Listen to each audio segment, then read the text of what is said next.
একটা পারিবারিক শোক কখনো একটা জাতীয় শোক হতে পারে না।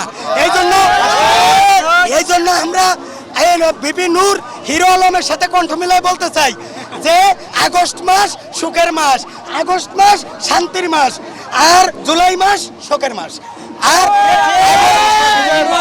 আগস্ট মাস আমাদের 90% বিজয়ের মাস।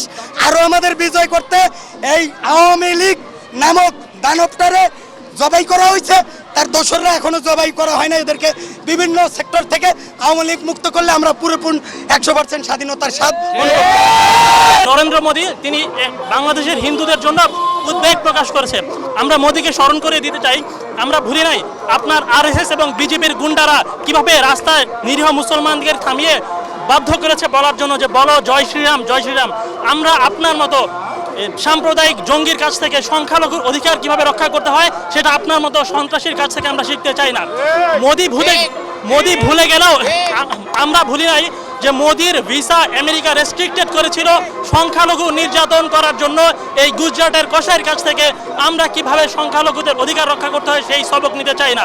আমাদের মাননীয় প্রধান উপদেষ্টা প্রফেসর ইউনূস তিনি কি সুন্দর করে বলেছেন, আপনারা জানেন যে আমরা হিন্দুর অধিকার কিংবা মুসলিমের অধিকারে বিশ্বাস করি না, আমরা বিশ্বাস করি নাগরিক অধিকারে। বাংলাদেশের প্রত্যেকটা নাগরিক হিন্দু, বৌদ্ধ, মুসলিম, খ্রিস্টান, উপজাতি, আদিবাসী প্রত্যেকেই তার নিজ নিজ অধিকার উপভোগ করবে। কিছু সময়ের ব্যাপার, আইন শৃঙ্খলা ঠিকমতো চালু হলে দেখবেন প্রত্যেকটা হত্যাকাণ্ডের এবং প্রত্যেকটা ইনসিডেন্টের বিচার হবে। এবং আমরা এটাও স্মরণ করে দিতে চাই, আমরা দেখেছি কীভাবে আওয়ামী সন্ত্রাসীরা সংখ্যালঘু নির্যাতনের নাটক মঞ্চায়ন করেছে, যেটা ছাত্র জনতা ইতিমধ্যে নস্যাৎ করে দিয়েছে। বাংলাদেশের যারা হাসিনার দোসর, ওই হাসিনার সাথে যারা কাজ করছে তারা বাংলাদেশের কেউ প্রকৃতপক্ষে ভালো কিছু চায়নি।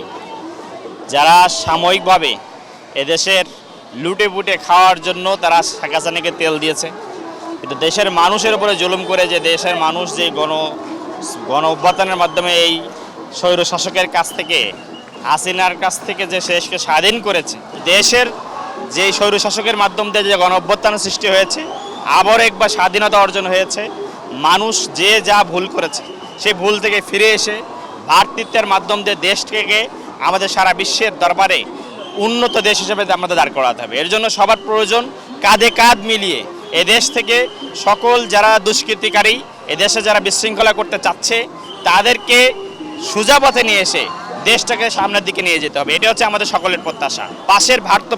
পাশের দেশ আমাদের ভারত, তারা হয়তোবা আমাদেরকে সংখ্যালঘুদের ওপরে যে আক্রমণের ভয় দেখাচ্ছে, আমরা সেখানে মুসলমানরা ইমাম সাহেবগুলো তারা হিন্দুদের, সনাতন ধর্মীদের গির্জা, তাদের উপাসনালয়গুলোকে আমরা পাহারা দিচ্ছি। তার মানে এটা বোঝা যাচ্ছে যে বাংলাদেশের মানুষে কোনো সংখ্যালঘু বলে কিছু নাই, আমরা সবাই ভাই এবং মিলেমিশে আমরা এই দেশকে সামনের দিকে নিয়ে যেতে চাই। এবং এটার জন্য যা যা করা দরকার আমরা সব কিছু করতে রাজি।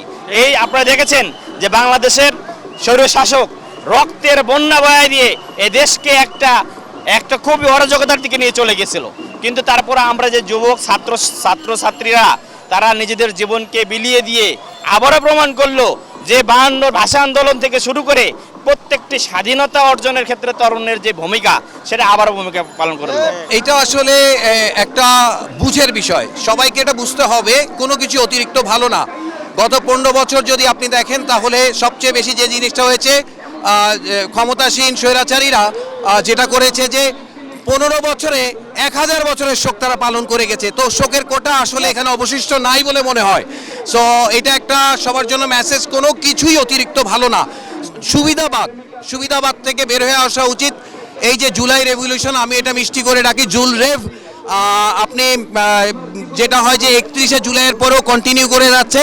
আশা করি আজকে 46 জুলাইয়ের পরে কালকে থেকে 16ই আগস্ট শুরু হবে, মাসটা শুরু হওয়া দরকার। তারা আজকে যেসব এমপি মন্ত্রী পালিয়ে গেছে, আসলে পালানোটাই সমাধান না।